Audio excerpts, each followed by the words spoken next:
ఓం నమో భగవతే శ్రీరమణాయ. శ్రీ శివభక్త విలాసము 11. ఇంద్రునిచే సోమాస్కందమూర్తి ప్రాప్తి. శ్రీ అగస్త్యుడు విష్ణుదేవుడు ఎదుట సాక్షాత్కరించిన తన తపఃఫలమును కనులారా కాంచాడు. పరమశివుని బంగారుమేని ఛాయతో దిక్కులు జిగేలుమంటున్నవి. తలపై పెట్టని కిరీటము వలె రాజిల్లు జటాముకుటము, దానికి ఒక వంక తెల్లని రేఖ వంటి నెలవంక, ఆ జాబిలి రేఖతో దోబూచులాడు సర్పము, శంఖము వలె తెల్లనైన మెడలో గంగ వలె స్వచ్ఛమైన బ్రహ్మ కపాలముల మాలిక, పాలభాగమునందు తీర్చిదిద్దిన కస్తూరి తిలకము, ఆ వెనుక కాశ్మీర కుంకుమ పువ్వుతో అద్దిన తిలకము వలె తాత్కాలికముగా నిద్రించు అగ్నికీల, వికసించిన జవ్వంతిక పూలమాలికలతో అందగించిన ఛాతి, మన్మధునే సిగ్గుపరచుచున్నది. అద్దము వంటి చెక్కిలిపై గౌరీదేవి ముఖపద్మము ప్రతిబింబించి ముఖములోని అర్ధనారీశ్వరుని వలయించుచున్నది. ఎత్తైన కోటేరు ముక్కు, మంచి ముత్యముల కోవ వంటి పలువరుస, పగడపు కాంతితో తేజరిల్లు అధర పల్లవము, ముఖము అను అద్దము చివర పిడివలే శోభించు గడ్డము, కాలకూట కాంతులతో కలిసి మెరిసేటి కర్పూర కంఠలేపనము, ఇవి అన్నీయూ లోకోత్తర శ్రీ విరాజితములై కనువిందు చేయుచున్నవి.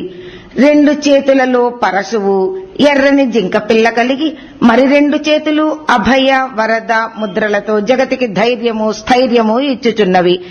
మెడలోని చెంగలువ దండ నుండి వెలువడు పరిమళంనకు మత్తెక్కిన మదబృంగములు విడిచిపోలేక ఝంకారములు చేయుచూ తిరుగుచున్నవి. ఆయన ఎడమ భుజమనడి పందిరిపై అల్లుకొన్న లతవలే ఆర్యాదేవి మోపిన దక్షిణ హస్తము, జందముగా వేసుకున్న సర్పము యొక్క బుసలచే పొగవలే రేగుచున్న విభూతి, పైబట్టగా ఉన్న పులితోలు, ఎర్రని అరుణకాంతులేను పాదపద్మములు, ఇవన్నీ భక్తులకు చెదిరిపోని విశ్వాసమును కలిగించుచున్నవి. దేవర వారికి ఎడమవైపున సర్వాభరణ భూషితురాలై భాసిల్లు దేవేరి, ఇరువురి నడుమ బాలభాస్కుని వలె కాంతులీనుచున్న బాలసుబ్రహ్మణ్యము, ఆ కుమారుడు సుకుమారుడై శరీరమున చిరుగంటలతో మెరసడి మంజీరములు, మొలనూలు, కంకణములు, అంగుళీయకములు మొదలగు ఆభరణములు సముచిత స్థానములలో ధరించి ఉన్నాడు. అతని మెడలోని పసిడి పట్టెడ, నడుమ జంట పులిగోరు అతని వైభవమును చాటుచున్నవి. అతని 6 ముఖములందును 2-3 పండ్లు అప్పుడప్పుడే మొలచుచున్నవి. 12 చెవుల కుండలములు వెలుగు వలయములు కురియుచున్నవి. ఆ 6 ముఖముల నుండి వచ్చి రాని జిలిబిలి పలుకులు వెలిగి వచ్చుచు ముచ్చట గొలుపుతున్నాయి. ఒక్కొక్క ముఖమునందు 3 కన్నులు ఉపనిషద్విజ్ఞాన పారంగతమైన ప్రజ్ఞా ప్రాభవమును విరజిమ్ముచున్నవి. అప్పుడే అమ్మ అంబిక స్తన్యములను కుడిచినట్లుగా ఎర్రని పెదములపై ఉన్న తెల్లని క్షీర బిందువులు, ఎర్రని కలువపైని తుషార బిందువులు సూర్యకిరణముచే తెల్లగా అయినట్లు ఉన్నవి. కస్తూరి తీర్చిదిద్దిన విశాలమైన నుదురు అతి మనోహరంగా పాపిట బొట్టు మణికాంతులతో ఫాలము విద్యోతితమై హృద్యమై ఉన్నవి. అతని 6 చిరునవ్వులు అరిషడ్వర్గమును జయించినవి, షడంగాది వేద విద్యలను స్రవించినవి అయి మురిపములు ఒలుకుచున్నవి. అట్టి అలౌకిక ఆనంద సంధాయకమగు ఆది కుటుంబమును కల్లురారా కాంచి శ్రీహరి అంబాసాంబుల పాదపద్మములపై భక్తి ప్రపత్తులతో ప్రణమిళ్లాడు. నెమలి పింఛముతో నిర్మితమైన ఛత్రమును వారి శిరములపై పట్టగా లక్ష్మీదేవి చామరతో వారికి వీచింది. ఆనందాతిరేకమున హరి తన పాంచజన్యమును దిగంతముల తాకునట్లు గంభీరముగా పూరించాడు.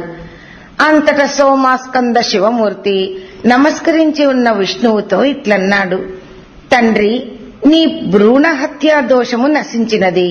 నీవు మరలా లక్ష్మితో కూడితివి. నీ వ్రతచర్య అమోఘము అపూర్వము అనితర సాధ్యము. వేయేలనోయ్, నీవిప్పుడు నా అంతటి వాడవు. ముల్లోకముల ఐశ్వర్యము నీకు నేటి నుండి అక్షయమగుగాక. ఈ నా దర్శనము కడు దుర్లభము. నీకింకేమి కావలనో నిశ్శంకగా చెప్పుము. విష్ణుదేవుడు ఒక చక్కని మాట: ఓ పరమేశ, చిదానంద విగ్రహ ప్రదర్శనమును అనుగ్రహించితివి. నీ ఈ లోకోత్తర సుందర స్ఫూర్తిమన్మూర్తిని, ముని యోగి దేవతలకు కృతార్థత చేకూర్చు దానిని నా చెంతనే సదా దర్శనీయమై ఉండునట్లు చేయవలెను. ఇంకను ప్రభు యోగ నిద్రకు నన్ను అనుమతింపుము అనగా శంభుడు అట్లే వరమిచ్చెను. ముల్లోకవాసులు నిష్కళంక నిరవధ్య నిశ్చలానంద నిర్భరులయ్యారు. ఎవరెవరికి ఏదేది ఇష్టమో ఆయా వరములను కురిపించుటచే శంభువు త్యాగేశ్వరుడు అన్న పేరు కాంచాడు. కాలము గడుచుచుండగా పాలకడలిలో శేషశయ్యపై పవళించి యోగ నిద్రా పరవశుడై ఉన్న నారాయణుడు రతనాల భరిణిలో త్యాగేశమూర్తిని భద్రపరుచుకుని వక్షస్థలమున ఉంచుకొన్నాడు. అతని ఉచ్ఛ్వాస నిశ్వాస వేగమునకు శివునకు హంస వృత్తము ప్రవృత్తమైంది. యోగులెల్లరూ దానిని స్తుతించి సంసార భయమును పోగొట్టుకున్నారు. అప్పుడు విష్ణుమూర్తి వక్షస్థలంపై ఉన్న త్యాగేశమూర్తికై ఆశపడి రాక్షసులు సమీపించుటకు ప్రయత్నించుచుండగా ఇంద్రుని ప్రార్థనచే మేలుకొని నారాయణుడు రతనాల భరణిలో ఉన్న పరాత్పరుడగు హరుని వజ్రపాణికిచ్చి, నీవు ఈ దేవదేవుని ప్రతిదినము పూజింపుము, నీకు జయమగును అని ఆదేశించి తన చక్రధారలచే రాక్షసులను తెగకోసి ఇంద్రుని స్వర్గమును నిష్కంటకము చేసి తిరిగి యోగ నిద్రకు ఉపక్రమించాడు. ఇంద్రుడు త్యాగరాజేశ్వరుని మణిమయ లింగమును స్వర్గ సౌధమందలి దివ్య మందిరములో ప్రతిష్ఠించి శచీదేవితో కూడి నియమనిష్టాగరిష్ఠుడై పూజలు చేయుచుండగా అతని శక్తి సామర్థ్యాలు పెంపొందసాగాయి. ఆకాశగంగ పావన జలములతో త్యాగరాజును నిత్యము అభిషేకించుచు, ఛత్రసేవ ఒనర్చుచు, మంద్రముగా శంఖమును పూరించుచు, జవ్వంతికామాలతో అలంకరించుచు, గౌరీవల్లభుని ఆరాధించి ముకుందుని వలనే తాను కూడా ప్రవృద్ధమైన సంపదను సంతరించుకొన్నాడు. ఓం తత్సత్.